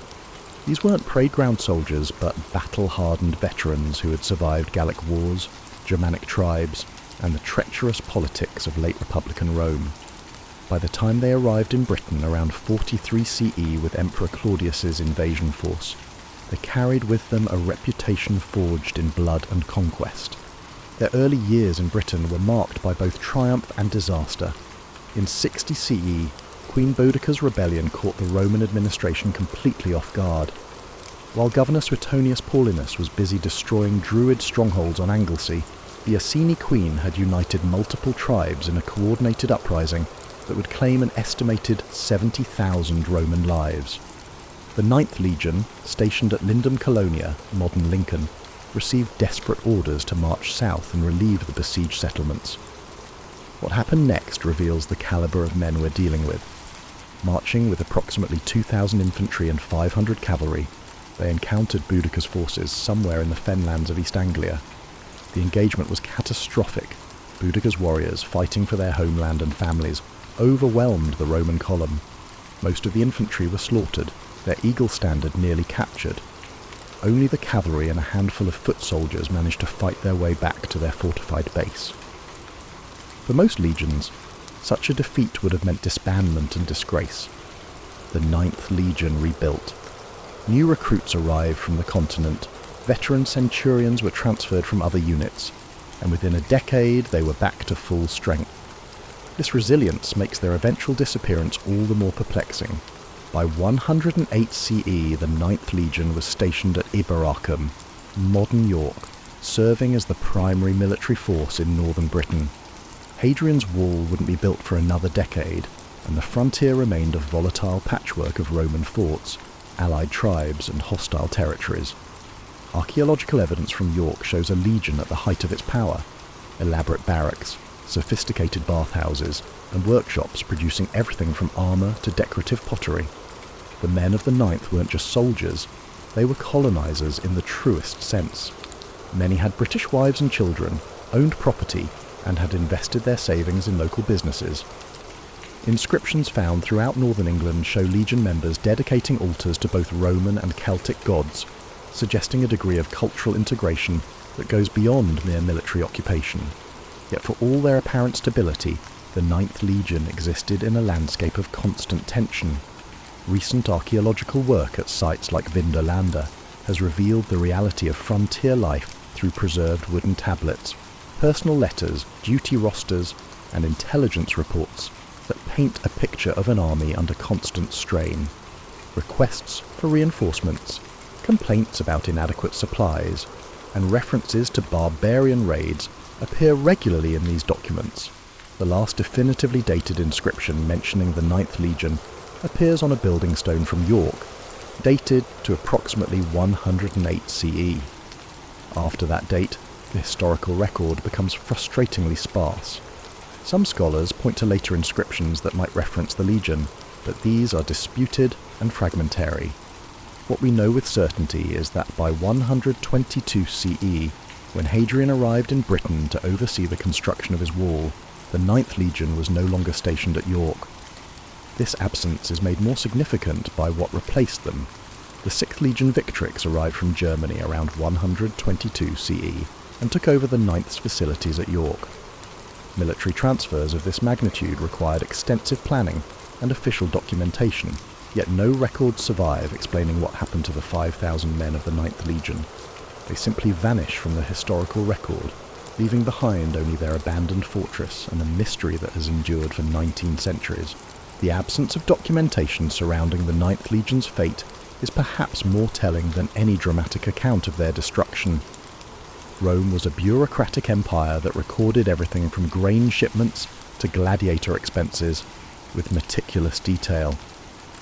Legion movements, casualties, and disbandments were matters of state importance, documented in multiple copies and distributed across the imperial administration. The complete silence surrounding the Ninth suggests something so catastrophic or embarrassing that it was deliberately erased from official records. Consider the context of early 2nd century Britain. Emperor Trajan's aggressive expansion policies had stretched Roman resources thin across multiple frontiers. In Dacia, Germania, and the East, legions were engaged in costly campaigns that demanded constant reinforcements. Britain, despite its wealth in minerals and slaves, remained a net drain on imperial resources. The province required 4 full legions to maintain control, a massive commitment for territory that many Romans still considered the edge of the civilized world. Archaeological evidence from this period reveals a frontier under increasing pressure. Excavations at Corbridge, Housesteads, and other northern forts show evidence of hasty repairs, reinforced gateways, and expanded granaries, preparations for siege warfare. More tellingly, hoards of Roman coins buried during this period and never recovered suggest that many settlements were abandoned quickly, their inhabitants fleeing south with whatever wealth they could carry. The Caledonians, the tribal confederation north of the Roman frontier, were far from the primitive warriors often portrayed in popular accounts. Recent excavations in Scotland have revealed sophisticated hill forts, with advanced defensive systems, evidence of extensive trade networks and metalworking capabilities that rivaled Roman production. These weren't random raiders, but organised resistance fighters with detailed knowledge of Roman military tactics and weaknesses. Intelligence reports preserved on wooden tablets from Vindolanda provide glimpses of this mounting pressure. References to Britunculi, wretched little Britons, attempting coordinated attacks, requests for additional scouts, and complaints about inadequate cavalry support all suggest a military situation that was gradually deteriorating. Most significantly, several tablets reference large gatherings of hostile tribes beyond the frontier, exactly the kind of coalition that could pose a serious threat to an isolated legion. The strategic situation becomes clearer when we examine Roman deployment patterns in northern Britain. The 9th Legion at York was positioned to control the river crossings and road networks of the region, but it was also dangerously exposed. Unlike the 2nd Legion at Caerleon or the 20th at Chester, The Ninth had no supporting legions within easy marching distance. If they encountered serious opposition while operating beyond their base, they would be entirely on their own. Their enemies may have been precisely anticipating this isolation. Celtic warfare, particularly in the terrain of northern Britain, favoured mobility, ambush, and the kind of hit-and-run tactics that could bleed a legion dry without ever offering the pitched battle that Roman military doctrine was designed to win. The forests and moorlands beyond York provided perfect cover for this type of warfare. Recent analysis of pollen samples from the Yorkshire Dales and North Pennines shows significant reforestation during the early 2nd century, evidence that Roman agricultural settlements were being abandoned and returning to wilderness. This suggests that whatever was happening in the north was serious enough to drive civilian populations away from areas that had been peacefully occupied for decades. The timing of the 9th Legion's disappearance coincides with other troubling developments across the empire. Dio Cassius mentions serious losses in Britain during Hadrian's reign, though he doesn't specify which units were affected. The Historia Augusta, while notoriously unreliable, references military disasters in Britain that required extensive reinforcements from Germany. Most intriguingly, several sources mention that Hadrian himself was forced to take personal command of military operations in Britain, something emperors only did in cases of extreme crisis. The archaeological record from York itself provides additional clues. Layers of ash and destruction debris dated to approximately 115 to 120 CE suggest that the fortress suffered some kind of catastrophic event. While the cause could have been an accidental fire, the pattern of destruction and the immediate abandonment of certain areas suggest violence. Even more puzzling, the Legion left behind many of its personal possessions, including jewellery, religious items, and even weapons that would have been valuable to retreating soldiers. The silence that surrounds the 9th Legion's fate extends beyond official Roman records. British tribal traditions, usually rich with accounts of victories over Roman forces, contain no clear references to destroying an entire legion. This absence is particularly strange, given that such a victory would have been celebrated for generations and incorporated into the oral histories that later chroniclers like Geoffrey of Monmouth drew upon for their medieval accounts. The most persistent theory about the 9th Legion's fate, that they were wiped out in a catastrophic battle somewhere in Scotland, has captured popular imagination for good reason. It fits our understanding of Roman military disasters and provides a dramatic conclusion to their story. But the reality, as revealed through decades of archaeological investigation, is far more complex and troubling than any simple narrative of military defeat. The annihilation theory gained credibility from parallels with other well-documented Roman disasters. The destruction of Varus's 3 legions in the Teutoburg forest in 9 CE demonstrated that even experienced Roman forces could be completely overwhelmed when lured into unfavourable terrain by determined enemies. The loss of nearly 20,000 men in a single campaign shocked the empire and led to fundamental changes in frontier policy. Could something similar have happened to the 9th Legion in the forests and highlands of Scotland? Archaeological evidence from Scotland provides tantalising hints that major military operations were indeed taking place during the period of the 9th Legion's disappearance. Excavations at sites such as Inchtuthil have uncovered massive Roman fortifications, hastily abandoned around 110 CE. These weren't temporary marching camps, but substantial bases designed for long-term occupation, suggesting that Rome was planning permanent expansion into Scotland. The construction and subsequent abandonment of these Scottish forts tells a story of ambitious plans gone wrong. Inchtuthil, located on the River Tay about 60 miles north of the current Scottish border, was designed to house an entire legion. Its builders even installed sophisticated underground heating systems and began construction of a hospital complex. However, within a few years, they systematically demolished the site, burying or destroying its valuable materials instead of leaving them for enemy use. This pattern of construction, followed by rapid abandonment, appears at multiple sites throughout Scotland.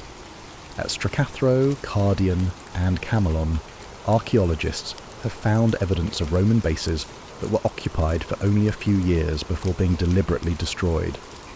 The speed and thoroughness of these demolitions suggest that the withdrawal wasn't planned, but forced by military necessity. But here's where the annihilation theory begins to break down. Roman military disasters, however catastrophic, always left archaeological traces. The Teutoburg forest has yielded thousands of artifacts from the destroyed legions, weapons, armour, coins and personal effects scattered across the battlefield. Similar evidence exists for other documented defeats, from Carrhae to Adrianople. If the battle destroyed the 9th Legion, where are the material remains?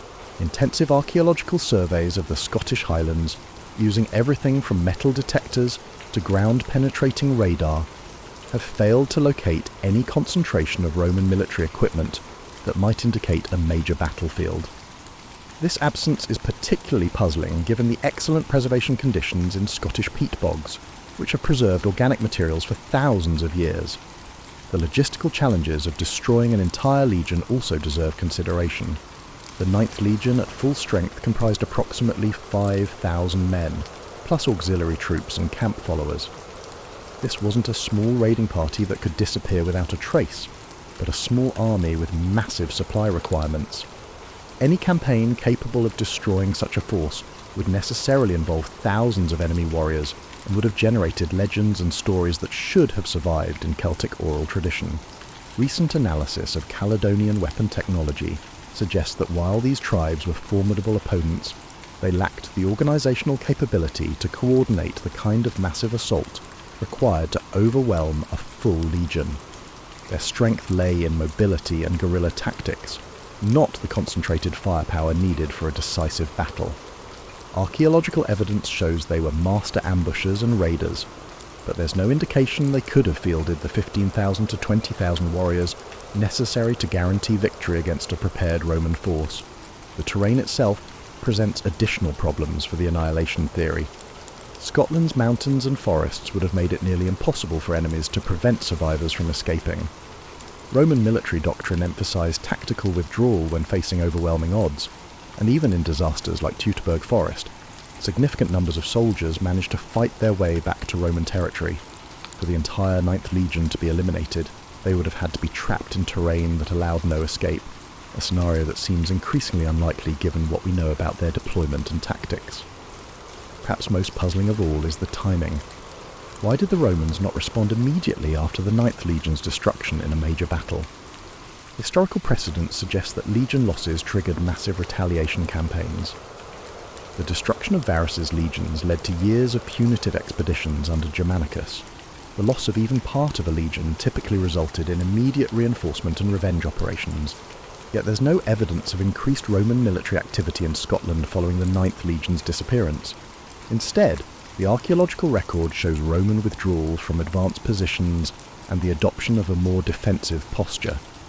This pattern suggests not a sudden military disaster, but a gradual recognition that the costs of expansion outweighed the benefits. The 9th Legion's fate may have been less dramatic but more emblematic of Rome's imperial overstretch than any single catastrophic battle. A more nuanced examination of the evidence suggests a fate for the 9th Legion that, while less dramatic than annihilation, may be more historically accurate and ultimately more unsettling. Rather than disappearing in a single catastrophic event, the Legion may have been systematically ground down through years of attrition warfare, a slow bleeding of men and morale that eventually rendered them ineffective as a fighting force. This theory finds support in the broader context of Roman frontier warfare during the early 2nd century. Unlike the set-piece battles celebrated in imperial propaganda, the reality of frontier service involved constant, low-level conflict that rarely made it into official histories. Patrols that never returned, supply convoys ambushed in mountain passes, isolated outposts overrun in the night. These small defeats accumulated over time, creating a cumulative effect that could be more devastating than any single battle. The wooden tablets from Vindolanda provide a window into this reality. Between requests for warm clothing and complaints about beer quality, we find references to missing patrols, requests for replacement officers, and ominous mentions of areas that had become too dangerous for routine operations. One particularly telling document requests information about soldiers who had been detached from their units and never returned, a bureaucratic euphemism that likely masked casualties too numerous or embarrassing to report in detail. Archaeological evidence from northern England supports this picture of gradual deterioration. Roman sites dating to the early 2nd century show increasing evidence of fortification, not the confident expansion typical of successful conquest, but the defensive preparations of an army under pressure. Watchtowers were built closer together, supply routes were rerouted to avoid vulnerable terrain, and civilian settlements were relocated behind military lines. The demographic evidence is particularly revealing. Studies of tombstone inscriptions from northern England show a marked increase in military deaths during the period 100 to 120 CE. Disease or accidents may account for individual deaths, but the statistical pattern indicates systematic losses surpassing normal replacement rates. More significantly, these inscriptions show an increasing reliance on foreign recruits, men from Germany, Gaul, and even North Africa, suggesting that local recruitment could no longer maintain legion strength. This manpower crisis wasn't unique to Britain. Across the empire, Rome was struggling to maintain military strength as the costs of expansion outgrew the benefits. Trajan's Dacian campaigns had consumed enormous resources, and his eastern adventures had ended in strategic failure. The imperial system that had sustained centuries of expansion was showing signs of strain, and frontier provinces like Britain were particularly vulnerable to resource shortages. The 9th Legion's position at York made them especially susceptible to this kind of gradual attrition. As the northernmost major Roman base, they bore primary responsibility for monitoring and responding to tribal movements across a vast area. Their task meant constant patrolling, frequent small-scale operations, and the kind of distributed deployment that maximised exposure to enemy action while minimising mutual support between units. Recent computer modelling of Roman patrol patterns in northern England, based on archaeological evidence of road networks and fort positions, suggests that the 9th Legion was operating at unsustainable levels. To cover their assigned territory effectively, they would have needed to maintain dozens of simultaneous operations, with small detachments scattered across hundreds of square miles. This deployment pattern, while necessary for controlling the region, left individual units vulnerable to concentrated enemy attacks. The enemy they faced had adapted specifically to exploit this vulnerability. Celtic warriors had centuries of experience fighting Romans, and had learned to avoid the pitched battles where Roman discipline and equipment provided decisive advantages. Instead, they perfected ambush tactics, hit-and-run raids, and the kind of psychological warfare that could break down unit cohesion over time. Intelligence reports from the period describe increasingly sophisticated enemy operations. Rather than random raids, Roman commanders were facing coordinated campaigns that targeted specific vulnerabilities: supply lines, isolated outposts, and communication networks. The Caledonians had learned to fight a war of attrition, using their knowledge of local terrain and Roman deployment patterns to inflict maximum casualties while avoiding decisive engagement. Perhaps most significantly, they had learned to target Roman morale. Instead of simply killing captured soldiers, they subjected them to ritual torture and public execution, aiming to terrorize other Roman forces. Bodies were left in locations where they would be found by Roman patrols, often mutilated in ways that conveyed specific messages about the fate awaiting invaders. This psychological warfare proved especially effective against troops who were already fatigued and operating in remote areas. The cumulative effect of these pressures would have been devastating to unit effectiveness. As experienced soldiers were lost and replaced by raw recruits, institutional knowledge disappeared. As morale declined, desertion rates increased. As recruitment became more difficult, unit strength fell below effective levels. Eventually, what remained of the 9th Legion would have been a hollow shell, still officially existing, but no longer capable of meaningful military operations. The most prosaic explanation for the 9th Legion's disappearance may also be the most historically accurate. They were transferred elsewhere in the Empire, and subsequently destroyed in campaigns so distant from Britain that their fate never became part of British historical tradition. This theory, while lacking the dramatic appeal of annihilation narratives, finds support in Roman administrative practices and the broader strategic situation of the early 2nd century. Rome routinely transferred military units across vast distances to meet emerging threats or capitalize on new opportunities. The Empire's military system depended on this flexibility, with legions moving from Britain to Germany and from Spain to Syria, as imperial priorities shifted. These transfers weren't always well documented, particularly when they involved urgent responses to crisis situations. Evidence for this theory comes from an unexpected source, inscriptions found in the Netherlands dating to approximately 120 CE. These fragmentary texts reference soldiers from the 9th Legion in contexts that suggest active service rather than veterans settled in retirement colonies. While the inscriptions are incomplete and their interpretation disputed, they raise the possibility that at least part of the Legion survived to serve elsewhere in the Empire. More compelling evidence comes from the eastern provinces, where recent archaeological work has uncovered tombstone inscriptions that may reference former members of the 9th Legion. These monuments, found in locations ranging from Jordan to Armenia, commemorate soldiers whose career histories include service in Britain during the relevant time. While none explicitly mention the 9th Legion by name, the career patterns are consistent with men who might have been transferred from Britain to serve in Trajan's eastern campaigns. The strategic situation would have justified such a transfer. Trajan's Parthian War, 114 to 117 CE, was consuming enormous resources and experiencing significant setbacks. Roman forces in Mesopotamia were facing determined resistance from both Parthian armies and local populations. The campaign that was supposed to secure Rome's eastern frontier had instead created a military crisis that demanded immediate reinforcement. Transferring an entire legion from Britain to the east would have made strategic sense.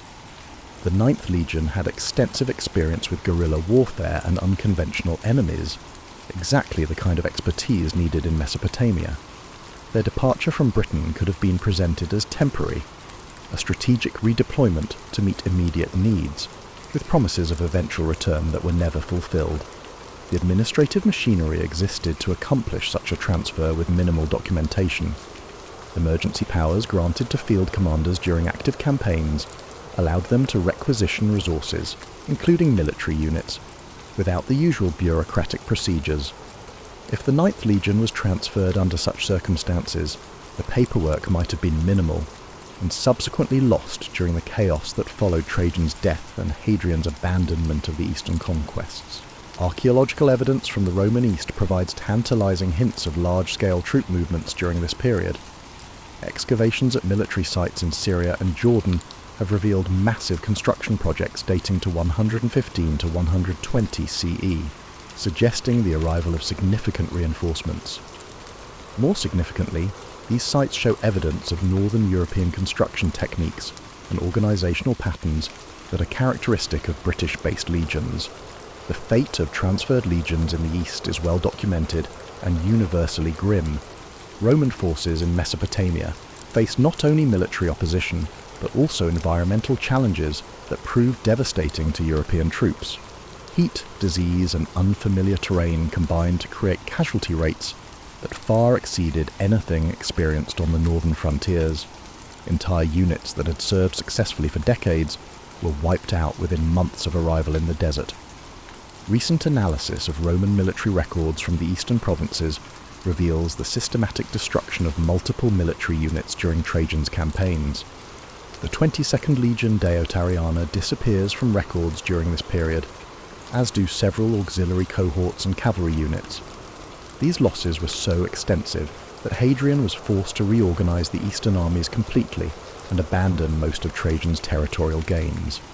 If the 9th Legion was indeed transferred to the east, their destruction would have been neither unique nor particularly noteworthy in the context of the broader military disaster that Trajan's eastern adventure had become. Their loss would have been recorded as part of the general catastrophe, rather than attributed to their specific unit identity, explaining why no clear record of their fate survives in sources focused on British history. This theory also explains the curious absence of the 9th Legion from Hadrian's British campaigns.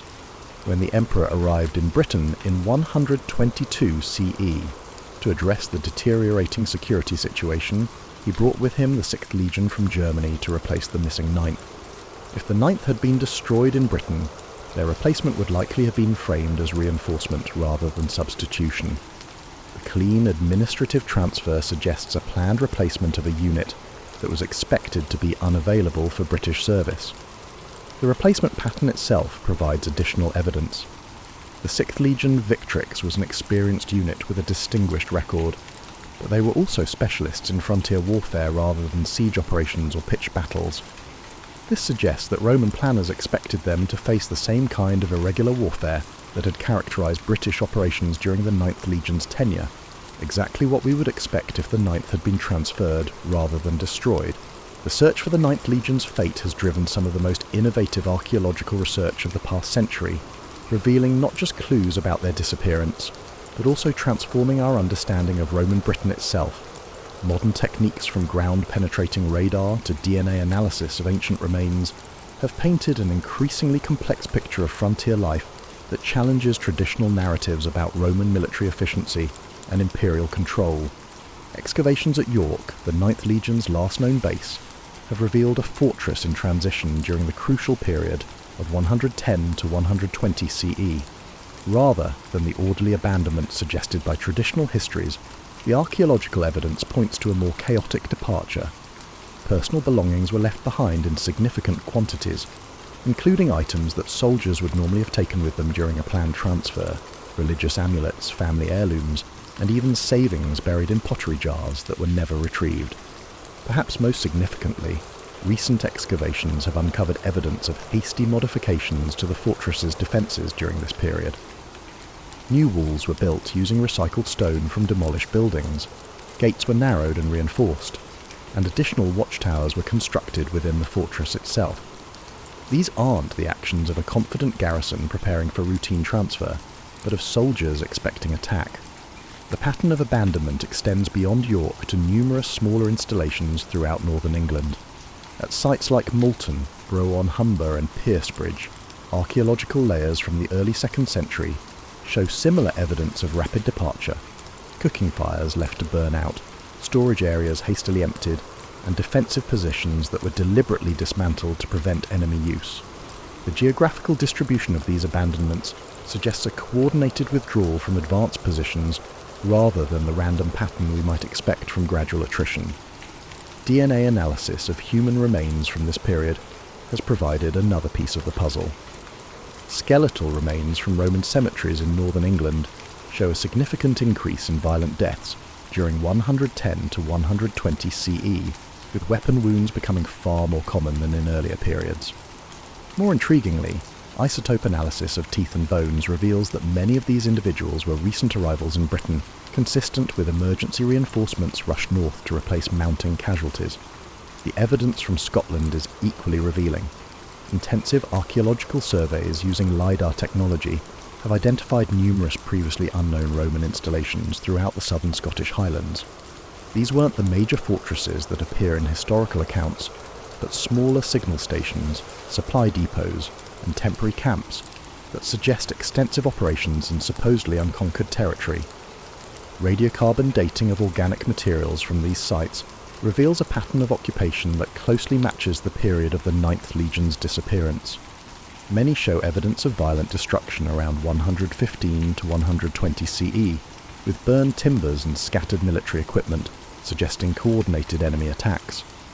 The distribution of these sites implies that Roman forces were operating far deeper into Scotland than traditional histories suggest, and that their withdrawal was neither voluntary nor orderly. Environmental archaeology has added another dimension to our understanding. Pollen analysis from sites throughout northern England and southern Scotland shows significant ecological changes during the early 2nd century. Areas that had been under cultivation for decades reverted to woodland, while highland regions show evidence of increased human activity consistent with refugee populations fleeing lowland areas.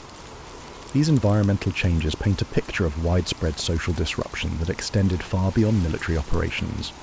The Roman conquest of Britain had created complex networks of alliance and trade that linked tribes from the Scottish Highlands to the English Channel.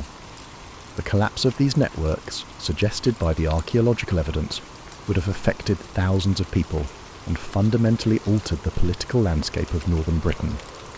Recent discoveries at Hadrian's Wall itself provide additional context for the 9th Legion's disappearance. Excavations at key fortresses like Housesteads and Birdoswald have revealed construction techniques and architectural features that suggest they were built not just as frontier defences but as refugees for populations retreating from areas further north. Underground storage areas, expanded medical facilities, and residential quarters designed for non-military personnel all point to a defensive strategy based on consolidation rather than expansion. Perhaps most intriguingly, several sites along Hadrian's Wall have yielded inscriptions and graffiti that appear to reference the Ninth Legion. Individual soldiers, carving these informal commemorations into stone instead of official monuments, reveal the way their contemporaries remembered the Legion's disappearance. The Ninth's fate was known to the garrison troops who replaced them as the Lost Brothers, and those who went north imply. The cumulative weight of this archaeological evidence suggests a picture far more complex than any single theory of the Ninth Legion's fate. Rather than disappearing in a single dramatic event, they appear to have been caught up in a broader collapse of Roman control in northern Britain, a collapse that was subsequently covered up through a combination of official silence and strategic redeployment of resources.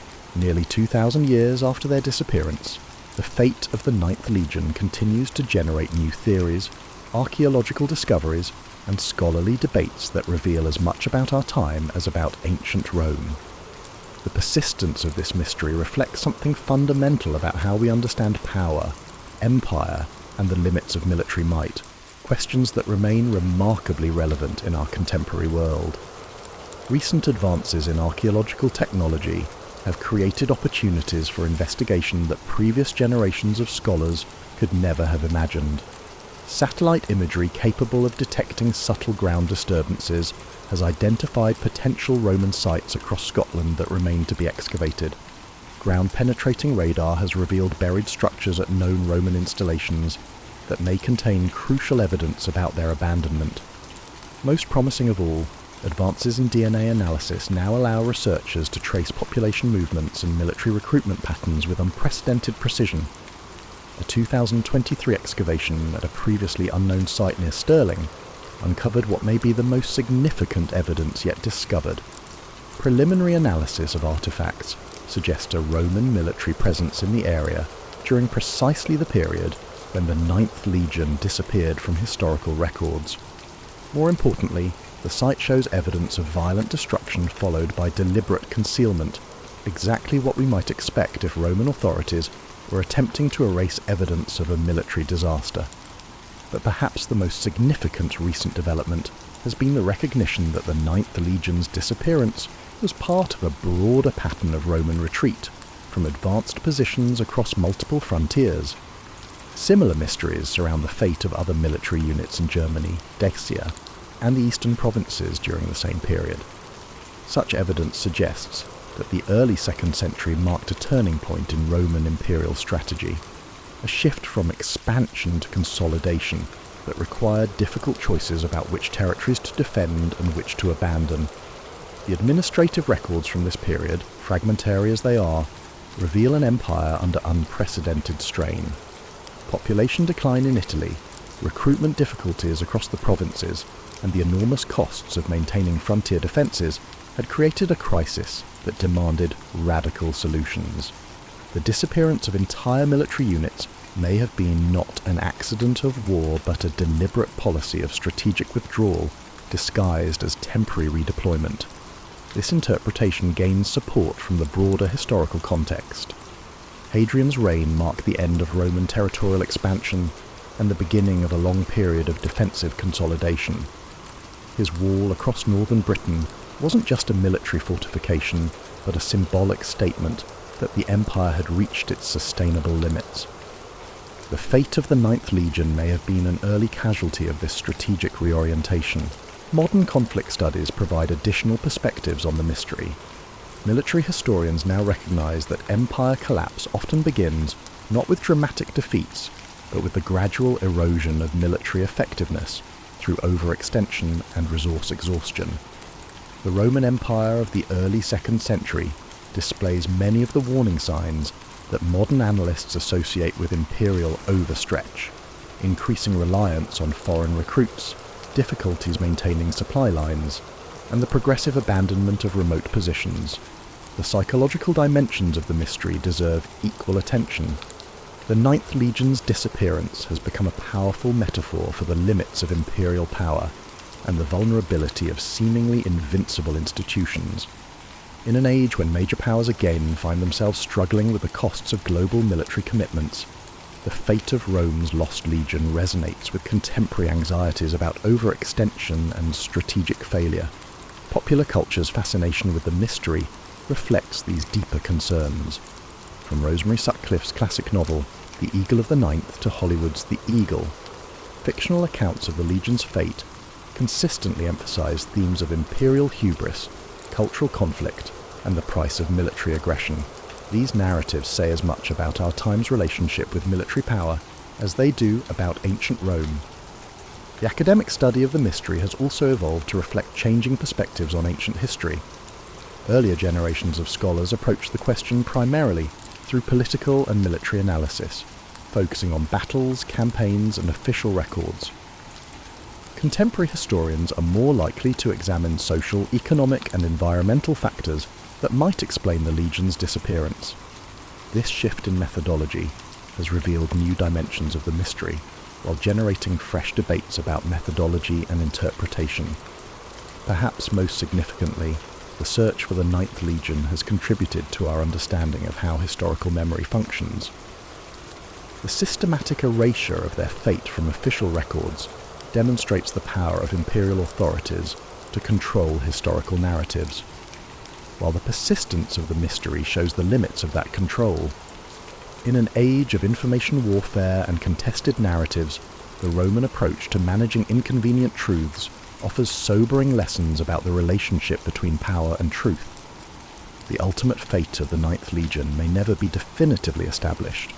Too much time has passed, too many records have been lost, and too many archaeological sites remain unexplored. But perhaps the value of the mystery lies not in its solution, but in the questions it continues to raise about empire, power, and the human cost of imperial ambition.